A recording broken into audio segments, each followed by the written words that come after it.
Olá, um ótimo dia a você, que a graça e a paz de Jesus esteja contigo neste despertar com Deus.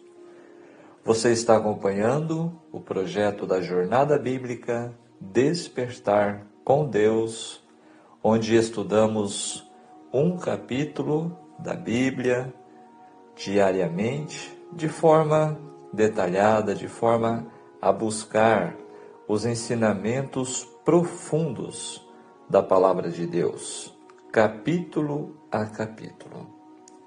O nosso estudo hoje será no capítulo 14 de Juízes, dando sequência em nossos estudos. O tema em nosso estudo hoje, no capítulo 14, cuidado com o que agrada só os olhos. Jesus disse: os olhos são como uma luz para o corpo. Quando os olhos de vocês são bons, todo o seu corpo fica cheio de luz. Está no Evangelho de Mateus, capítulo 6, verso 22. Inclusive está dentro do Sermão da Montanha que Jesus proferiu. Pare e pense. Por que minha visão é tão importante e pode definir meu destino no presente e no futuro? Qual a relação entre meus olhos e minha vida espiritual? Que lições e advertências a famosa história de Sansão nos apresenta? Juízes 14 é uma história cheia de ação e intriga, destacando o início dos conflitos de Sansão com os filisteus. A narração enfatiza a força prodigiosa de Sansão e como Deus está trabalhando através de suas ações, mesmo quando elas parecem impulsivas e pessoais. A história também estabelece um padrão de conflito que continuará a definir a vida de Sansão nos capítulos subsequentes. Quando permitimos que o coração fale mais alto do que a palavra de Deus em nossa vida, nossas emoções dominam, levando-nos para fora do belíssimo plano que Deus sonhou para nós. Essa é a introdução em nosso estudo de hoje. Ao você ler o capítulo de hoje, o capítulo 14, em sua Bíblia, o que chamou a sua atenção, amigo ouvinte da Palavra de Deus? O que mais te impressionou? Agora, vamos juntos, neste estudo detalhado, colher estas importantes informações, estes ensinamentos para nós.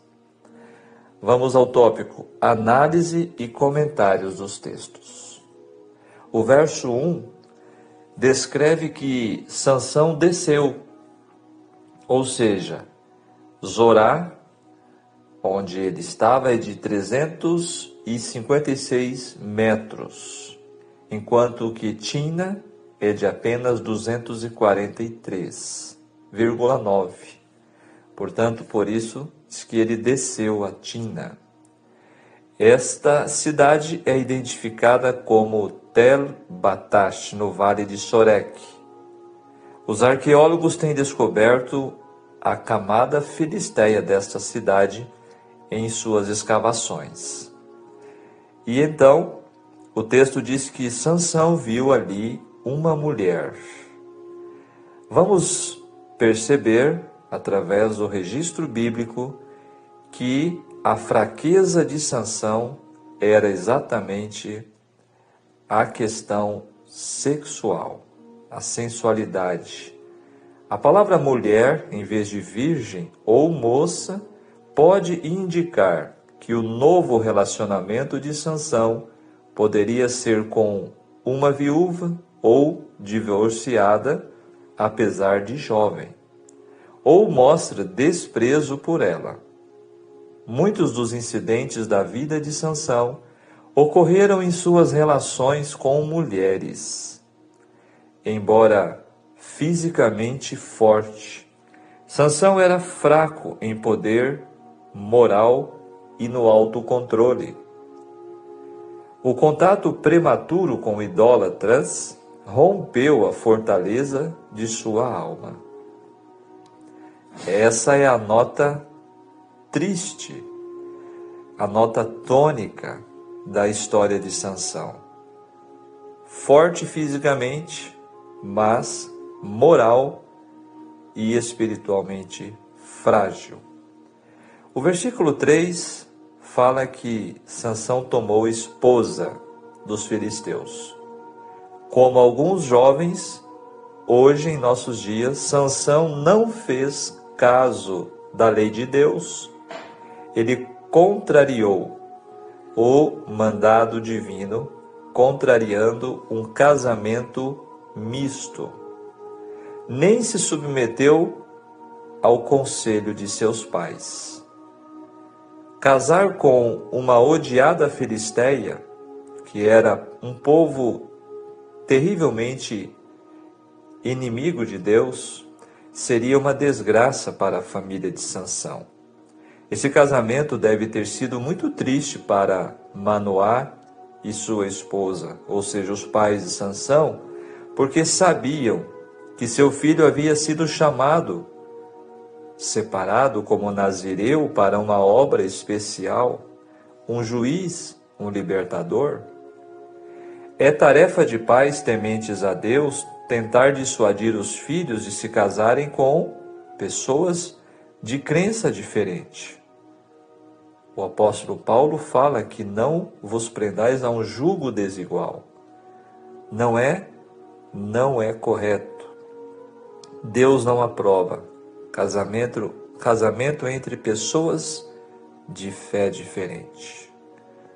Só, agora vem aqui, quando os pais de Sansão foram aconselhá-lo, ele então disse: só esta me agrada, só ela agrada aos meus olhos.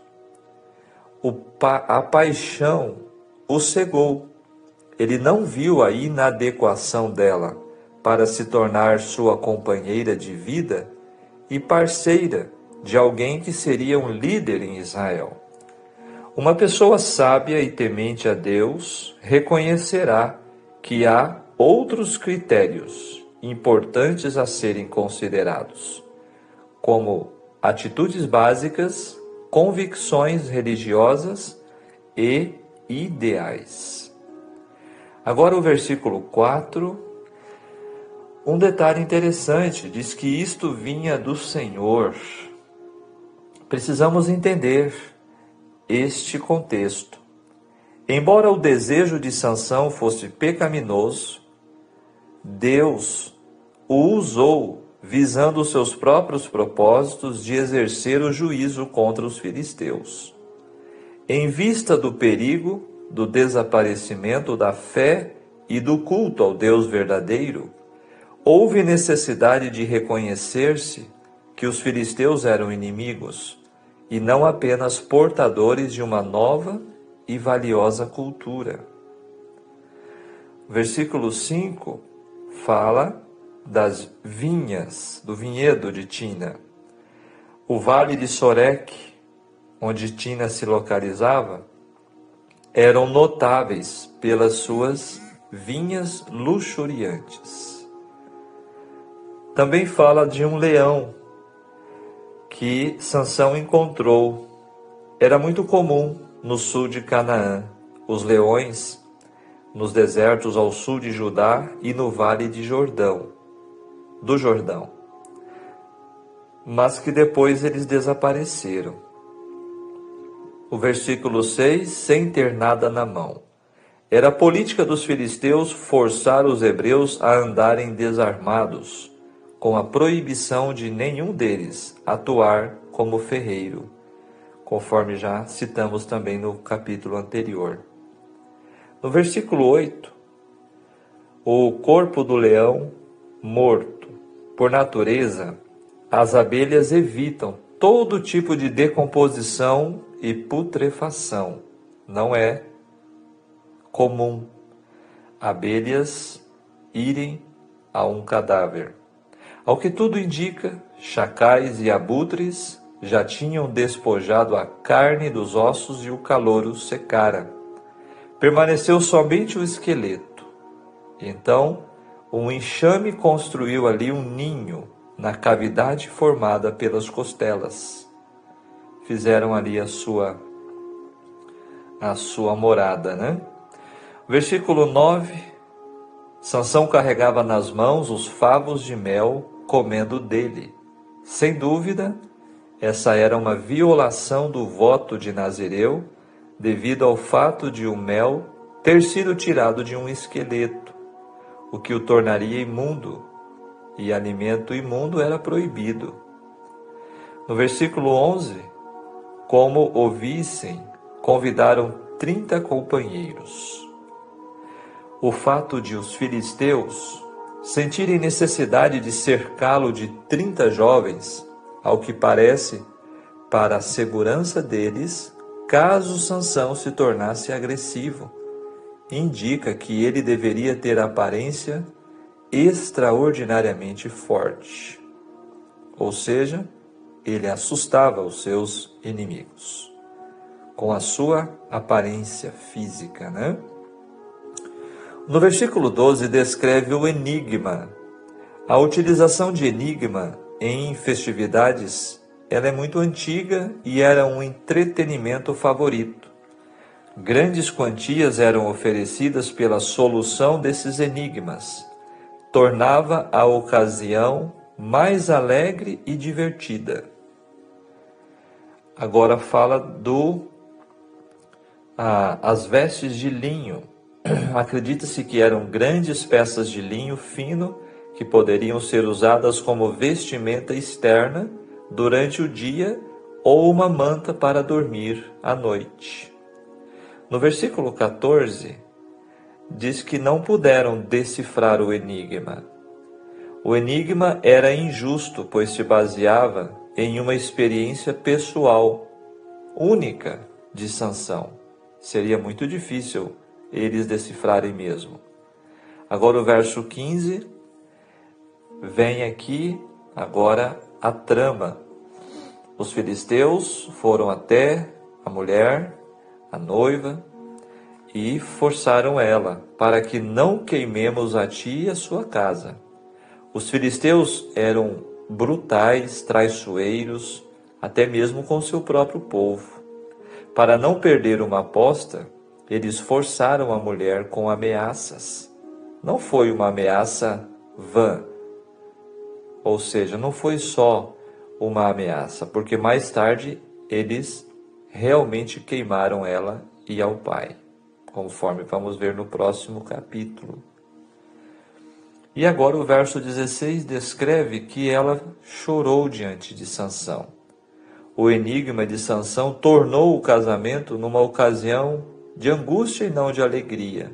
O choro, a preocupação da noiva, os convidados carrancudos, deveriam ter servido como uma advertência de que a associação com os filisteus traria angústia e tristeza para Sansão.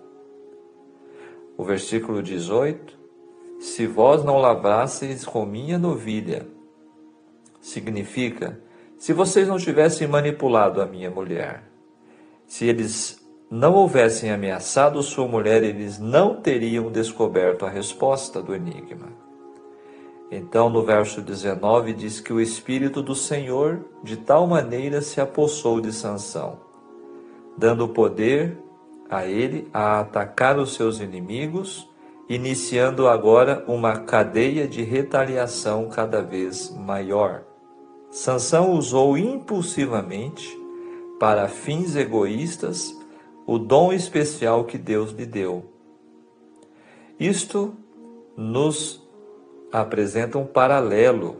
Hoje, Deus distribui conhecimentos e habilidades para cada um de nós. O apóstolo Paulo declara que estes dons devem ser usados para que o corpo de Cristo seja construído, isto é, para construir a igreja. Usar estas habilidades para propósitos egoístas é roubar a igreja e os crentes seguidores de força. Ao usar os dons que Deus lhe concedeu, esteja certo de ajudar outros e não apenas a você mesmo. Agora o versículo 20 fala que sua esposa foi dada ao companheiro de honra. Esse não era um costume, mas uma tentativa de um pai envergonhado salvar as aparências. Até mesmo os filisteus continuavam a referir-se a Sansão como o genro do Tinita. Caso Sansão tivesse aproveitado essa experiência e permitido que o vazio e o desapontamento causados pelo pecado o guiassem a buscar um caminho melhor, Deus o aceitaria e permitiria que liderasse Israel em completo triunfo contra os filisteus. No entanto, Deus continuou a trabalhar por meio de Sansão na medida em que ele permitia. A experiência de Sansão indica que Deus não abandona imediatamente seus servos, seus filhos, a nós quando caímos em pecado. Ele pode continuar até mesmo abençoando os esforços, apesar de conscientemente desrespeitarem algumas exigências divinas. Como não existe nenhuma pessoa perfeita, Deus não poderia utilizar instrumentalidades humanas se abençoasse somente os esforços dos puros. Sendo assim, ninguém deve interpretar que as bênçãos de Deus demonstram que Deus aprova todas as obras de seus servos. Aqui finalizamos os comentários dos versículos e chama-nos a atenção esses destaques, esses detalhes, né? Sansão deveria ter os seus olhos espirituais abertos diante de tudo isso que aconteceu em seu casamento com uma filisteia. Mas vamos ver no próximo capítulo que, infelizmente, Sansão continuou a sua trajetória de desconsiderar os mandamentos de Deus, o seu voto de Nazireu, de consagração a Deus, e foi se afundando cada vez mais no caminho do pecado. Por falar em pecado, o espírito de profecia descreve o seguinte: brincando com o pecado. Crescendo o rapaz, tornou-se evidente que possuía extraordinária força física. Isto, entretanto, não dependia, conforme Sansão e seus pais bem sabiam, de seus compactos músculos, mas sim de sua condição de nazireu, de que o seu cabelo não cortado era símbolo. Houvesse Sansão obedecido às ordens divinas tão fielmente como fizeram seus pais, e seu destino teria sido mais nobre e mais feliz. Mas a associação com os idólatras o corrompeu. Achando-se a cidade de Zorá, próxima do território dos filisteus, Sansão veio a travar relações amistosas com eles. Assim, em sua mocidade surgiram camaradagens, cuja influência lhe obscureceu toda a vida. Então aqui traz um detalhe, amigos. As amizades, como diz Paulo, as más companhias corrompem os bons costumes. Aqui está um detalhe na juventude, adolescência e juventude. Sansão desenvolveu amizades, relações com filisteus que foram então obscurecendo a sua vida, sua visão. Uma jovem que habitava na cidade filisteia de Tinate conquistou as afeições de Sansão, e ele decidiu fazer dela sua esposa. A seus pais tementes a Deus, que se esforçavam por dissuadi-lo do seu propósito, sua única resposta era: ela agrada aos meus olhos. Os pais finalmente cederam aos seus desejos e realizou-se o casamento. Exatamente quando entrava para a varonilidade, época em que deveria executar sua missão divina, tempo este em que mais do que em todos os outros deveria ser fiel a Deus, ligou-se Sansão aos inimigos de Israel. Não procurou saber se poderia melhor glorificar a Deus, estando unido ao objeto de sua escolha, ou se encontrava a colocar-se em posição em que não poderia cumprir o propósito a ser realizado pela sua vida. A todos os que em primeiro lugar procuram honrá-lo, Deus prometeu sabedoria, mas não há promessa àqueles que se inclinam a agradar a si mesmos. Olha que detalhe profundo isso aqui. Quantos não estão adotando a mesma conduta de Sansão? Quantas vezes se efetuam casamentos entre os que são tementes a Deus e os ímpios, porque a inclinação governa a escolha de marido ou mulher. As partes não pedem conselho de Deus, nem têm em vista a sua glória. O cristianismo deve ter influência dominante na relação matrimonial, mas dá-se muitas vezes o caso de que os motivos que determinam esta união não se coadunam com os princípios cristãos. Satanás procura constantemente fortalecer o seu poder sobre o povo de Deus, induzindo-os a entrar em aliança com seus súditos. E a fim de realizar isto, ele se coloca por despertar paixões impuras no coração. Mas o Senhor, em sua palavra, instruiu claramente seu povo a não se unir àqueles nos quais não habita o amor para com ele. Que concórdia há entre Cristo e Belial? Ou que parte tem o fiel com o infiel?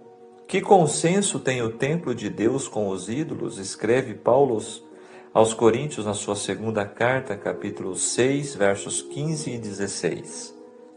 Em sua festa nupcial, foi levado Sansão à associação familiar com os que odiavam ao Deus de Israel.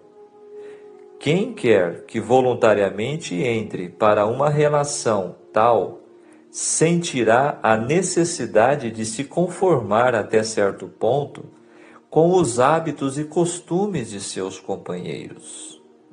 Olha que alerta para os jovens está aqui quando escolhem unirem suas vidas com pessoas que não amam a Deus. O tempo assim despendido é mais do que desperdiçado.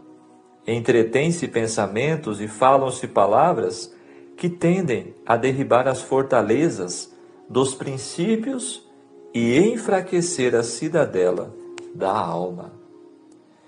Este texto, muito especial, solene, está no livro Patriarcas e Profetas, na página 562 em diante.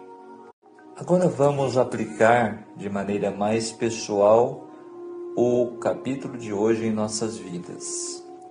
Sansão acabou caindo nas mãos do inimigo porque jamais caiu em si mesmo. Dominou o leão no caminho de Tinate, mas nunca dominou o próprio eu. Gostava de propor enigmas, mas só tarde demais, resolveu o enigma de sua vida. Fixou os olhos no brilho ofuscante de uma mulher que não era do povo de Deus e acabou cego. Buscou uma liberdade falsa e terminou escravo. Não quis trilhar a senda da retidão e findou dando voltas e voltas, empurrando as moendas do cárcere. E incendiou com o auxílio das raposas as searas inimigas, mas permitiu que a raposinha dos vícios destruísse a sua própria vida. Carregou os portões de Gaza sobre os ombros, mas foi esmagado sobre os pecados de Gaza. Brincava de deixar-se amarrar, e amarrado ficou. Gostava de folia, e seu penúltimo ato foi servir de palhaço perante algozes, conforme vamos ver à frente.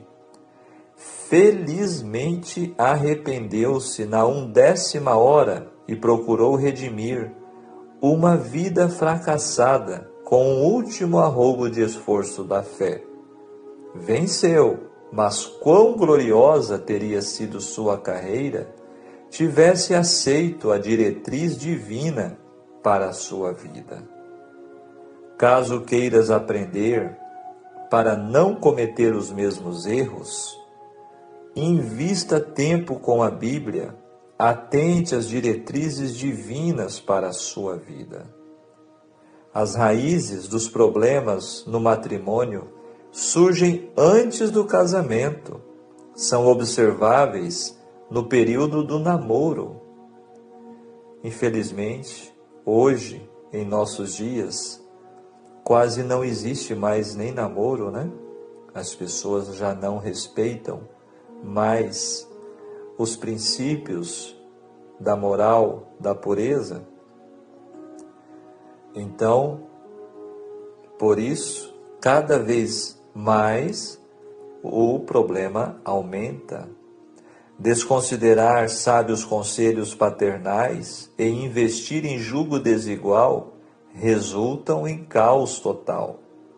As causas dos problemas no casamento podem sabiamente e racionalmente serem identificadas no namoro.